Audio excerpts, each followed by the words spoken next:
Hi everybody, this is Dan Stolbarger. Welcome to this week's KFIR Middle East Update. As we look back, the date is February 20th. We're going to look back at the last week. We begin our presentations with our news bites, but first a couple announcements. One, make sure you get the PDF PowerPoint that accompanies this YouTube. You can get that on our YouTube page. It should just be a link, or go to our website at holygroundexplorations.com. And then, just so you know, a week from today, Sharon and I will be leaving for Israel. We'll be there for about 3 weeks. And during that time, the Middle East update will come to you only as a PDF PowerPoint. So just make sure you're signed up for our KFIR Middle East Update. You can sign up for that on our website at holygroundexplorations.com. Again, we'll be reporting from the land, and there'll be a weekly update for the 3 weeks that we're there. So let's jump into the news bites for this week. Boy, UNRWA is just unraveling, and it can't be too soon.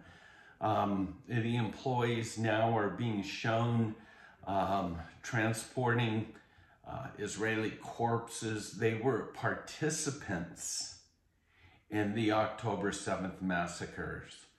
And so hopefully there's no hope for the continuation of UNRWA. Benny Gantz basically has come out to say if the hostages are not returned by the beginning of Ramadan, Israel will invade, or in a sense have a major incursion into Rafah. We'll talk a lot about Ramadan in this update. No big surprise here. IDF troops operating in and around the Nasser hospital in Khan Yunis found boxes of medicines that were intended for the Israeli hostages, if you remember all of that, held by Hamas. And the IDF forces stated on Sunday that the boxes of medications were found with the names of the Israeli hostages on them. They were closed and apparently never transferred to the hostages. And again, remember, this was that big successful deal brokered by Qatar last month. Not a surprise.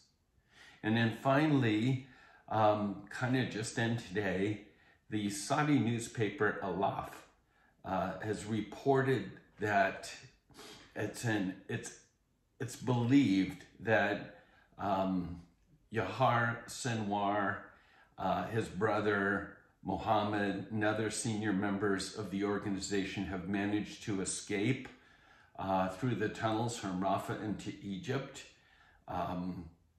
along with some Israeli hostages and family. But our friend Amir Safate basically says, I would take this with a grain of salt, because it just might be a way of trying to persuade Israel not to enter Rafah. So we report, but that is an unknown.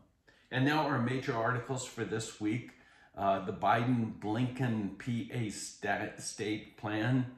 According to the estimates, and remember it is a political year, the Biden administration will recognize the Palestinian state sometime before the election, sometime in the spring or late summer. Now, what previous administrations have agreed to do in exchange for recognizing Israel and ending the conflict and peace, basically what they've asked for, or what this is all about, is proving that terrorism works. They're going to give a Palestinian state for free.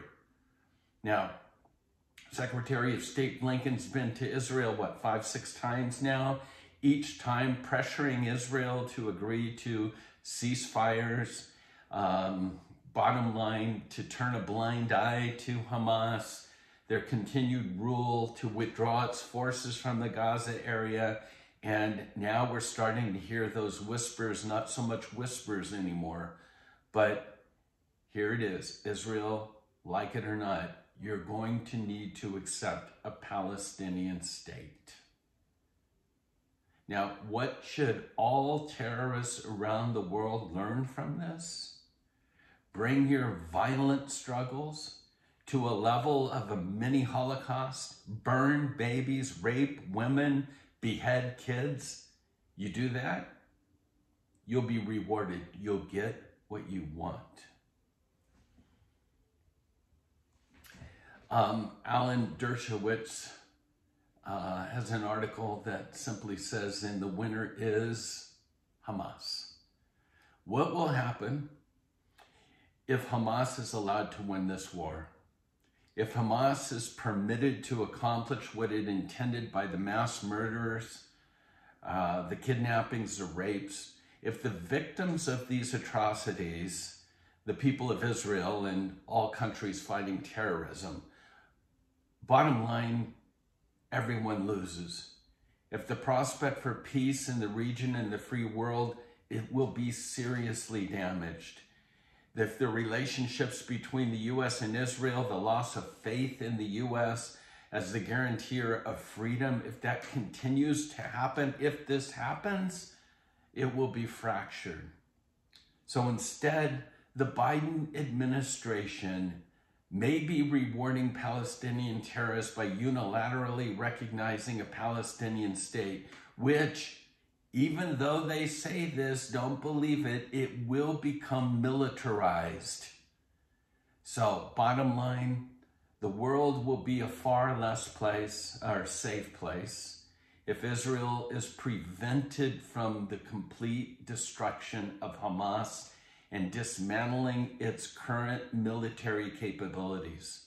American policy should be to help Israel defeat Hamas and prevent the recurrence and spread of its terrorism against civilians, rather than to help Hamas secure a victory by tying Israeli hands.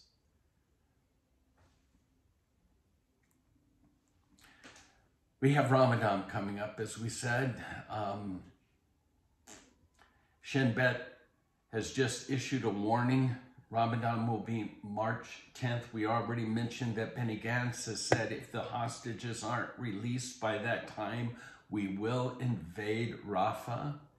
The extreme right-wing MK, Knesset member Itamar Ben-Gvir, has been working on a plan to ban Arab residents of Judea and Samaria, think West Bank, from visiting the Temple Mount during the upcoming Ramadan holiday, a month long.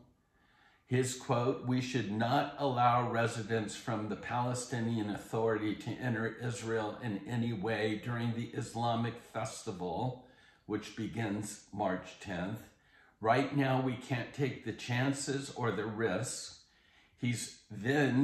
There's clips on this. He refers to the frequent displays of Hamas flags and banners on the Temple Mount. Ben-Gvir said that he would not allow Hamas victory celebrations at the site where Israeli women and children are hostages, while they're hostages in Gaza. According to news stations in Israel, Channel 12 News, they report that by preventing the Palestinian Arabs from visiting the Temple Mount during Ramadan, basically will increase tensions even further. And then today, just 15 minutes ago, I read this, that Shin Bet, the chief of Shin Bet, said that if we put curbs on who can go to the Temple Mount during Ramadan, this could spark a holy war. Wow. Right when you think things might be easing up or settling down, and we have these massive back and forth explosions and incursions on the northern border of Lebanon with Hezbollah, and now the threat of a holy war during Ramadan, Temple Mount, we've always said that the flashpoint, ground zero, the crosshairs, Temple Mount, March 10th. Well, interesting. I have as you know, I put these slides together and I put photos there, and I couldn't help but put this one in that says it's official. Hell has frozen over because CNN, one of their spokespeople for CNN has come out in support of Israel. Jake Trapper, this is his words. It's really simple. When you plan for a few years and send a few thousand terrorists into your neighbors' towns and cities, and you massacre every Jew you see on the street, man, woman, boy, girl, even babies and grandmothers, bottom line is you've served your own death warrant. The entire Gaza Strip is one massive terror state.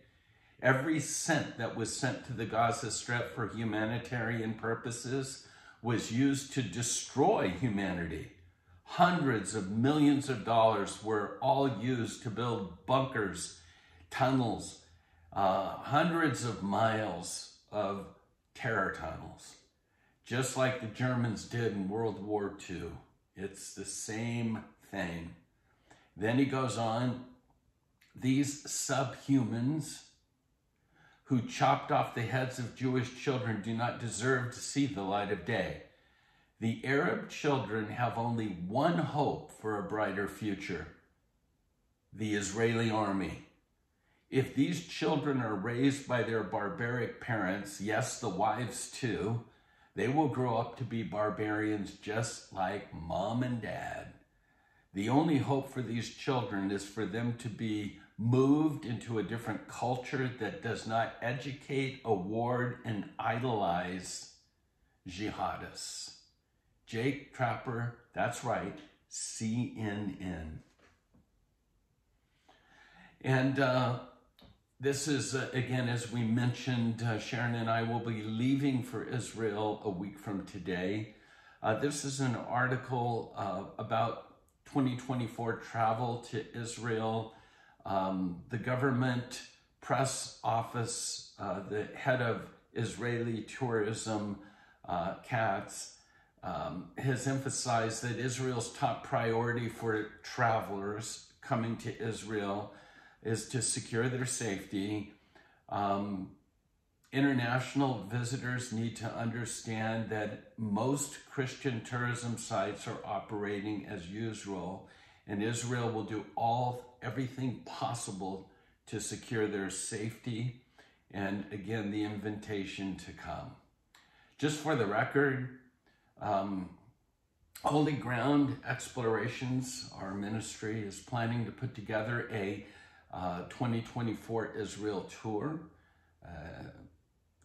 One of the purposes of us going to Israel a week from now will, besides praying and seeking practical ways to support the Israel of today,